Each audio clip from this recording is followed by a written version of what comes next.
Legend Anthology is just around the corner. I think it starts tonight.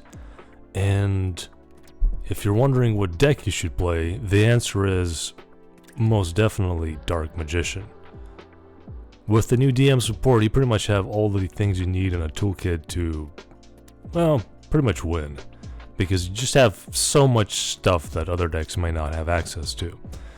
Now, you of course could make a different deck and play that, but you have access to a structure deck, you have the pack that came out for Dark Magician with all that cool stuff, so why not play Dark Magician? The problem is, everybody's going to be playing Dark Magician, or at least more people are going to be playing Dark Magician just because it's so accessible. Before that, you couldn't really play the deck unless you crafted like a bunch of rares, or ultra rares, and all this other stuff, so now more people are going to be playing this deck. And the issue with that is people are going to be playing this card. Dark Magician the Dragon Knight. This card protects your back row, and if it is protected by Eternal Soul, it is unaffected, making it very difficult to out. So how do you deal with this card? Well, there are a few ways. You could potentially just kill it and then punch over your opponent, assuming he doesn't summon it back. But there are a few other ways. So the purpose of this video is really to show you what I will be playing in the Legend Anthology and how I plan to deal with this card. Okay, now I'm going to go quickly through the list of cards that I have. It's fairly standard. There are a lot of restrictions, so I'm not playing a lot of the cards, like the meta cards. And I'm sure if you scroll around YouTube, you'll find other lists. But this is just what I'll be trying, and I'll probably change it as I go along. You have 2 Dark Magicians, Magician Souls, Rod, Magician Girl, Apprentice Illusion Magician at 2, 1 Mahad, and that is primarily because I do want a light monster besides Timeus for this guy, the Master of Chaos. Chronicle Magician, which is a nice card going second. 3 Illusion of Chaos, this could potentially be cut into 2. 1 Dark Magic attack, very nice back row removal. 3 Preparation of Rites, 1 Eye of Timeus, not the greatest card, but it does make Dark Calorie, and I'll go over that card in a second. Magicalized Fusion, you cannot search this from Anaconda because Anaconda is banned, but you don't need to do that because if this card does come up, you could potentially make some good plays with it. Yeah, Fusion Deployment, if you use this card, you cannot link summon or exceed summon in that turn at all, and if you do that before you use this card is unusable. So potentially something to cut, I don't know yet. Magician's Salvation at 1, 2 circles. Piercing the Darkness gives you +1 if you summon Dark Magician, which you should be summoning every turn. And it also matches the attack of whatever monster attacks into it. But not in damage step. So, great card. I like it for the thematics. I mean, it's not the best card, but I love it for the thematics of Dark Magician. And plus it gives you an extra card every turn, essentially. Super Poly is a good out. Let's say if they have Dark Magician or Dark Magician Knight that is not protected by Eternal Soul, you could potentially fuse them with this card. If the Eternal Soul is up already, then not so much, unfortunately. But if you use this immediately at turn start, before they flip Eternal Soul, it cannot be reacted to, and you just get a free monster. Pretty cool. 3 Soul Servants, 1 Secrets. Magician Navigation is not great, but it does allow you to stop a trap or a spell if it's in the graveyard, which is nice. 1 Infinite Impermanence, it is capped at 1. Distant Rivals, this card isn't great, but it's like kind of like a sucky skill drain, and I do have a shiny one, so I will be playing it. Solemn Judgment, again, not sure about this card, but we'll try it out. 2 Eternal Souls, and 1 Magician's Combination, which is the only real negate in the deck, okay? Starving Venom is a good card to punch over very large opponents. You can also destroy the field if it gets into the graveyard. Dark Magician the Dragon Knight. We pretty much all know this card if we play DM. It becomes Dark Magician while on the field or graveyard. Cannot be targeted by spells or traps, cannot be targeted, and cannot be destroyed if this card is on the field. So you have Eternal Soul in this card, and it's very hard to out.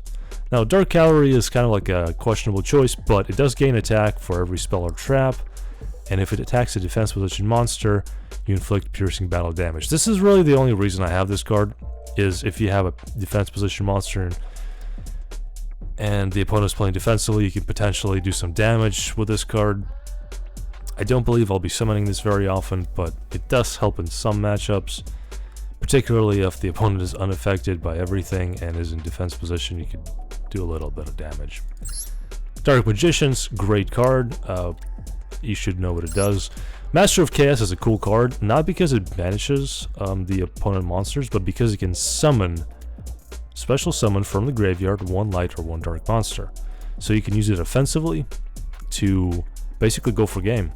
Quintet, good card. If you can get Magic Class Fusion with 5 spellcasters, which, since this deck is mostly spellcasters, isn't hard to do. Naruto, the Moral Leader, you get 2 Dark Magician, 1 DMG, or 1 Apprentice Illusion Magician, or 2 Apprentice Illusion Magicians. You go into this card. You can make a Yaban, or you can't make Big Eye, I don't think. So you can make this with 2 Dark Magicians. This guy is probably something I'm going to cut. This card is not very useful, but I've never used it before, and I think it's kind of cool, so I'll probably try it. And you have through a bunch of Link monsters. Imduck, standard, Artemis, standard. This guy is a generic Link 2 monster that is also a light, which is important. And it has a cool effect, so once it is co-linked on the field, you can target 1 monster and return it to the hand. Probably not too useful against Dark Magician Mirror Match, but it might be useful against other decks. But most importantly, we have Ningirsu, the World Chalice Warrior. 2 Link monsters. If it's summoned, actually that effect doesn't matter. So what it does do is, once per turn, you can send 1 card from each player's field to the graveyard. You can send even this card. And that is non-targeting, non-destruction removal. And the Dragon Knight protects your back row for being targeted and destroyed. So, if you send Eternal Soul while Dragon Knight is on the field, if you send Eternal Soul into the graveyard, it will nuke the opponent's field. And then you have an easy way to go into Access Code Talker and potentially win. It's hard to do, but you can OTK with this, potentially. So, I'm going to show you a quick way to play this going second, assuming the opponent has a Dark Magician the Dragon Knight on the field, protected by Eternal Soul. So I'm going second. I can't say this is going to be the right hand to make this play. So let's see what I get. And that is not great. That is not great. I would have preferred to have Illusion of Chaos for a way to search it. I want potentially Rod or Souls or some way to search it. This is not a great hand. Not a great hand, not a great hand. If I use this card, I cannot summon links. So, let's see what I can do here. I can go into Rod. I can get rid of Destined Rivals because... Actually, I should get rid of this card because I don't need it. Summon Rod. Okay. Then we go into Soul Servant. Okay. Drop Soul Servant and go into... What can I go into here? I guess it doesn't matter too much. Timeus might be better, I think. Maybe. Because I do have Magicalized Fusion in hand. Also, summon 1 Spellcaster Fusion monster from extra deck with banishing fusion materials. That could be a potential play, because I can use that to summon another body on the field. Since I don't have a way to get Dark Magician, I do need souls, I think. I do need souls. Okay, souls. Get souls out. Come out, souls. Alright. We don't want to special summon this card. We're just going to get Dark Magician on the field. Alright. Now, I can make the Master of Chaos with this card, which is exactly what I'm going to do. Master of Chaos.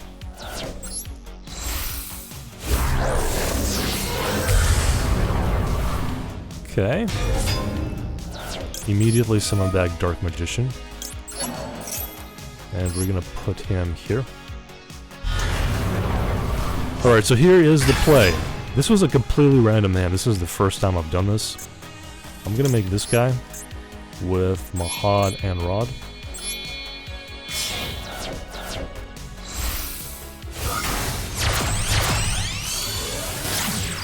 Okay.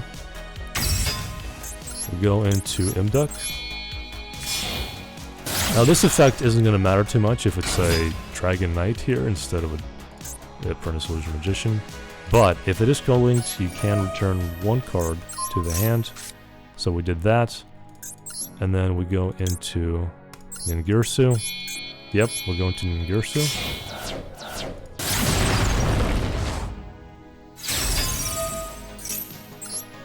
We set this card. And assuming this was Eternal Soul here, we send both of these cards to the graveyard. It was Mirror Force, so cool. Doesn't matter, but now we get to use Magicalized Fusion. We're gonna use you and you. So the reason I summoned Dark Magicians isn't to attack with it. And I think I actually have game, but let's assume they have more cards. So you make Axis Code Talker. Axis Code Talker. Lamo. Select him. Ningirsu. And strike for game. And that's it. That is the OTK. Now, one thing to note here, or maybe a couple of things. The opponent didn't have any interruptions. That may not be the case in your game. Now, getting Dragon Knight on the field can take some resources from the opponent, so they may not have a strong negate game. They may only have Soul and no Circle. But if they have Circle on the field, plus Eternal Soul, plus Dragon Knight, you're probably not going to be able to OTK them, simply because they will banish something from your field. But you can wipe their field by sending Eternal Soul to the graveyard, at least, and then set yourself up for next turn. So that's pretty much it. That's the combo, and like I said, you can also do some other stuff to out Dragon Knight, like beating over it and attacking repeatedly. But it is hard, and if the opponent has interruptions, it's going to be even harder. But like this card right here is non-target removal, and this is why I'm playing it specifically for the mirror match. Hope you learned something, hope it was entertaining, and I will post some videos of me playing in the Legend Anthology. Peace.